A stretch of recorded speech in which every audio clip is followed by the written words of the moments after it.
Hi, I am Harsh, and in this video we are going to talk about interviews and the must-do topics. So this video is for computer science freshers, or if you are a BTech or MCA student, or we can say a BCA student. So this video is for you. So everyone has a doubt about the interview process and what are the must-do topics that you prepare to land your dream job. So let's discuss. So here are the interview rounds. The first one is a resume shortlisting. सो अगर आप off campus apply कर रहे हैं या फिर on campus apply कर रहे हैं, दोनों में ही फर्स्ट राउंड जो होता है वो रेज्यूमे शॉर्ट लिस्टिंग होता है. और आपका एक बार रेज्यूमे शॉर्ट लिस्ट हो जाता है, उसके बाद आपको कॉन्टैक्ट करती है company for an online assessment round. अब ऑनलाइन असेसमेंट राउंड जो होता है वो combination of aptitude, CS fundamentals and coding होता है. और अगर आप ये राउंड क्लियर कर लेते हैं तो फिर आप नेक्स्ट राउंड में जाएंगे, जो कि होता है टेक्निकल राउंड. और कुछ company technical plus HR round एक साथ ही कराती है एज अ फाइनल राउंड. अगर आप ऑन कैंपस में हो तो आपको एक ये बेनिफिट मिल जाता है कि आपको टेक्निकल प्लस HR एक ही साथ देने मिल जाता है. और अगर नहीं तो फिर कुछ कंपनियां क्या करती है कि पहले टेक्निकल राउंड ले लेती है. टेक्निकल राउंड में वो आपके साथ या तो फेस टू फेस या फिर ऑनलाइन वीडियो कॉल के थ्रू आपका एक टेक्निकल इंटरव्यू होता है, जिसमें आपसे CS fundamentals, basic of programming language, object oriented programming, data structure and algorithm, इन सब चीज़ों पे आपसे क्वेश्चन पूछे जाते हैं. The next one is HR round. इसके बारे में भी हम लोग आगे डिस्कस करेंगे. And the last one is after you clear all the rounds you might get job offer and internship offer. So let's discuss. The first one is resume shortlisting. So if you are an on campus student, अगर आप कोई college के अभी student हैं और आपका final year है या लास्ट सेकेंड ईयर है, so many colleges in India have their own resume format. तो कॉलेज का खुद का ही एक resume format होता है, और वो आपका कॉलेज का प्लेसमेंट सेल है वो आपको बताएगा कि आपको कैसे आपका रेज्यूमे प्रिपेयर करना है उस फॉर्मेट के हिसाब से. And you must include your skills, certifications and projects related to the job you are applying to. तो आपके रेज्यूमे में जो है वो आपकी स्किल्स होनी चाहिए, आपके सर्टिफिकेशंस होने चाहिए related to the profile you are applying to and the projects also. So these are all the important things for a fresher. और हमने एक वीडियो बना रखा है कि how to create a resume. तो अगर आप ऑफ कैंपस अप्लाई कर रहे हैं या फिर आपके कैंपस का कोई रेज्यूमे का फॉर्मेट नहीं है, तो आप वो वीडियो देख के आप रेज्यूमे तैयार करें. The reason is that it is a ATS friendly resume that we created. And मैंने उस वीडियो में पूरी स्टेप शेयर करी है, मैंने रेज्यूमे टिप्स शेयर करी हैं कि रेज्यूमे में क्या क्या चीज़ें आपको ध्यान रखनी है और उसका ATS स्कोर कितना होना चाहिए, जिससे आप जो है कंपनी जब शॉर्टलिस्ट करती है तो आपका रेज्यूमे शॉर्टलिस्ट हो जाए. So you can watch that video of ours and the link is in the description. So make sure that the resume is in PDF format and there are no grammatical mistakes. और आपका resume का जो ATS score है वो 70% plus होना चाहिए. Now the next thing is your grades are also checked in this round. तो resume shortlisting के टाइम आपके resume में मेन जो चीज़ होती है वो आपकी ग्रेड्स देखी जाती है. तो जब ऑन कैंपस कंपनी आती है तो उनके कुछ क्राइटेरिया होते हैं, जैसे आपके UG और PG में जो मार्क्स हैं या फिर आपके 12th में जो या 10th में मार्क्स है, तो ओवरऑल आपके 60% प्लस होने चाहिए. कुछ कंपनियां बोलती हैं कि 70% प्लस होने चाहिए और कुछ कंपनियां 80% प्लस के लिए भी आती हैं. सबके पैकेजेस में डिफरेंस होता है, पर मोस्टली 60% प्लस वाली कंपनियां ज़्यादा आती है. तो आपको मेक श्योर करना है कि आपके रेज्यूमे में आप जो ग्रेड्स डाल रहे हैं वो आप करेक्ट डाल रहे हैं और कोई भी वहाँ पे इनएक्यूरेसी नहीं है या फिर आप बड़ा चढ़ा के नहीं बता रहे. So this is all about resume short listing. The next round, तो अगर आपका रेज्यूमे शॉर्ट लिस्ट हो जाता है तो आपको ऑनलाइन असेसमेंट राउंड के लिए कंपनी कांटेक्ट करेगी बाय मेल. सो इसमें आपका एक तो MCQ होता है. तो MCQ आपका सबसे पहले होता है एप्टीट्यूड. तो एप्टीट्यूड में 20 से 40 MCQ क्वेश्चंस होते हैं. And you can prepare for aptitude from sites like IndiaBix, जिसका मैंने इसमें लिंक दे रखा है, और ये जो PPT है मैं इसका लिंक भी डिस्क्रिप्शन में दे दूँगा.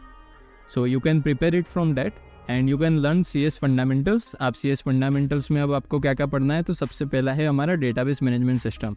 तो आपको कोई भी एक डेटाबेस आना चाहिए, फॉर एग्जांपल MySQL, और आपको डेटाबेस से रिलेटेड और भी चीज़ें पता होनी चाहिए, that what is the difference between database management system and a database, और नॉर्मलाइजेशन क्या होता है, नॉर्मलाइजेशन के प्रोसेसेस क्या होती हैं, क्या क्या इंटीग्रिटी कॉन्स्ट्रेंट्स होते हैं, ये सब चीज़ें आपको पता होनी चाहिए. How to optimize your query performance, ये पता होना चाहिए आपको.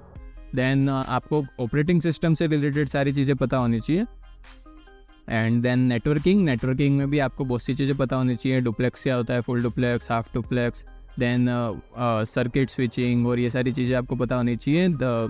देन द लैन मैन और जो भी चीज़ें नेटवर्किंग के अंदर आती हैं वो आपको पता होनी चाहिए.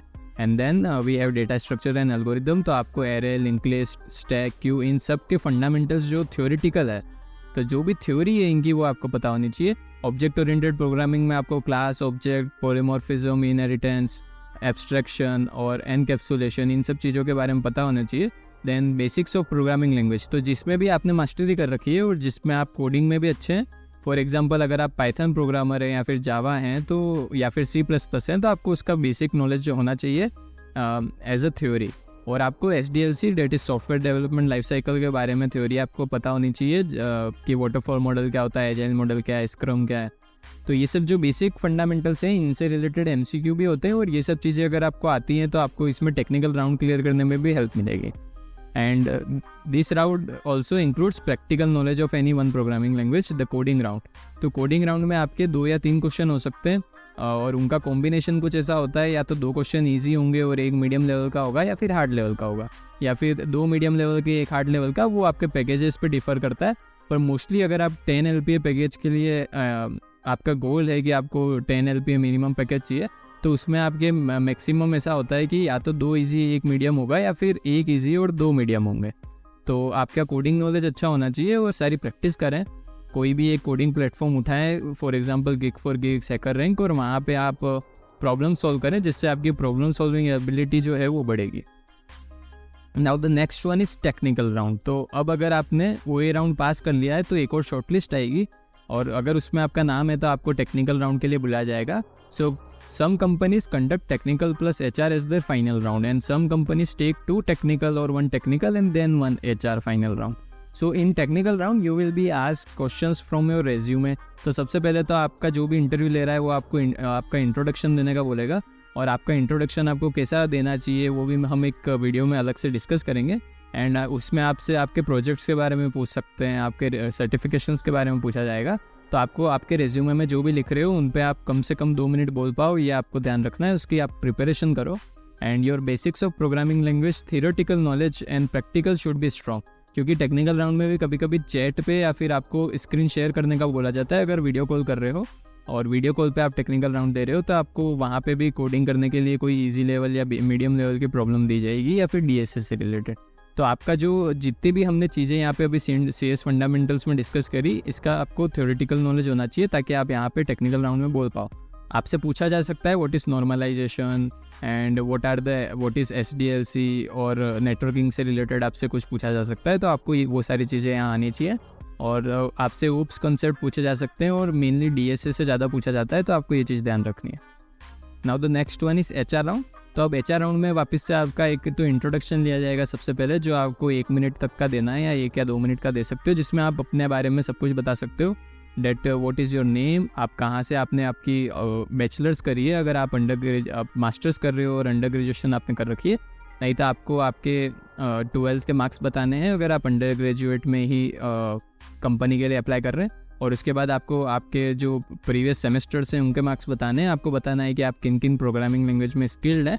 और उसके बाद वो आपसे पूछ सकते हैं कि आपके ऑफिस क्या है, why should we hire you, what are the strength and weaknesses. तो this is the most important thing, that आपको स्ट्रेंथ और वीकनेस खुद के पता होना चाहिए, और ये आपकी जो है वो कंपनी से रिलेटेड होनी चाहिए। आपको ये नहीं बताना है कि मैं क्रिकेट बहुत अच्छा खेलता हूँ, या वीकनेस में आपने बोलता दिया कि मैं सोता ज़्यादा हूँ।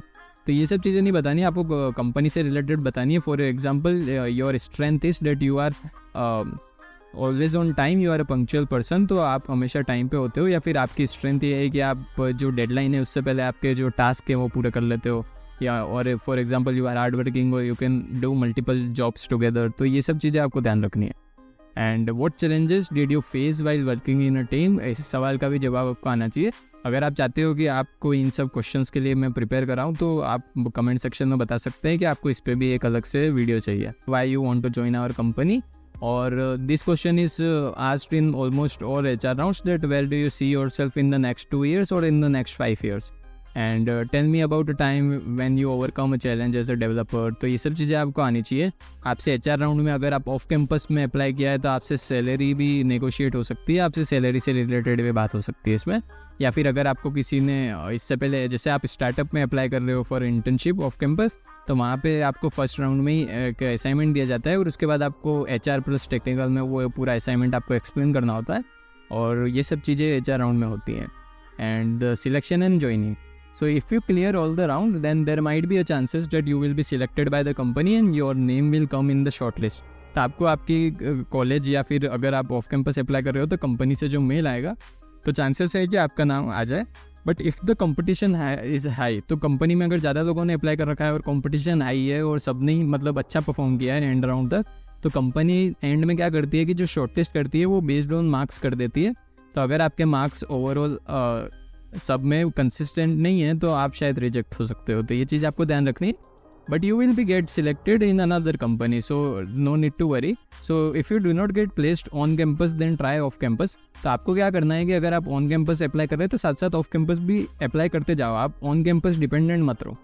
And don't get demotivated if you don't get selected. There might be a time comes then when you will be selected in your dream job. And your start can be slow. ऐसा हो सकता है कि अगर आपका start slow और जितनी आपकी सैलरी आपने सोच रखी थी कि मैं इतना तो क्लियर कर दूंगा पर आप नहीं कर पाए, then no need to worry because you will grow if you upskill yourself and make yourself stand out from the rest.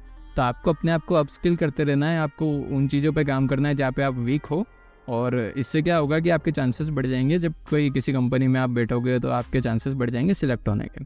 And there is one more slide that is additional learnings. So if you have extra time you must learn one of this topics to stand out from the rest. So आजकल क्या हो रहा है, competition बहुत high हो गया है, तो आपको कुछ एक्स्ट्रा आना चाहिए जिससे आप क्या है कि कंपटीशन से एक हट के प्लेयर हो जाते हो. The first one is git commands. So git is one of the most important thing. It is used as a version control system. तो आपको उसके कमांड्स आनी चाहिए.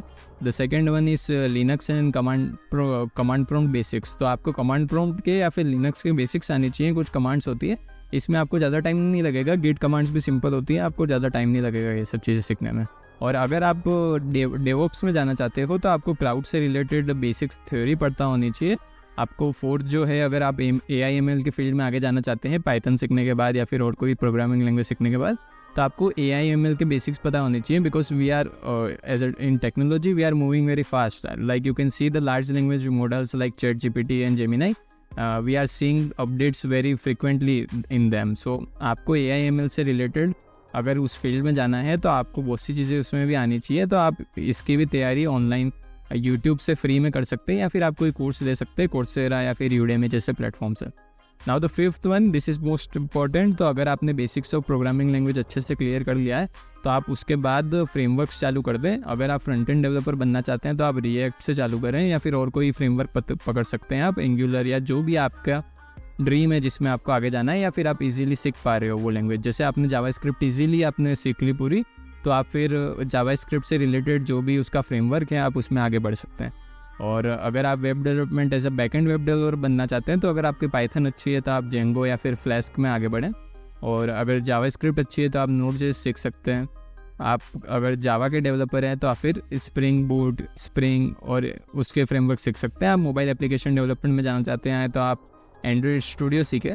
सो आपको कोई भी एक चीज़ आना चाहिए जो मतलब आपको क्या करना है कि जो आपका कंपटीशन है उससे आगे रहना है आपको.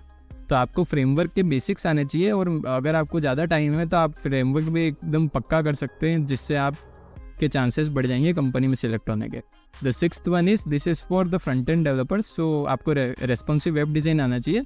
अगर आप कोई वेबसाइट बना रहे हो तो it should be perfect on every device. And आप टेलविंड CSS सीख सकते हो, आप बूटस्ट्रैप सीख सकते हो. And that's it in today's video. We discussed all the topics till now. And if you have any question you can ask me in the comment section. Thank you.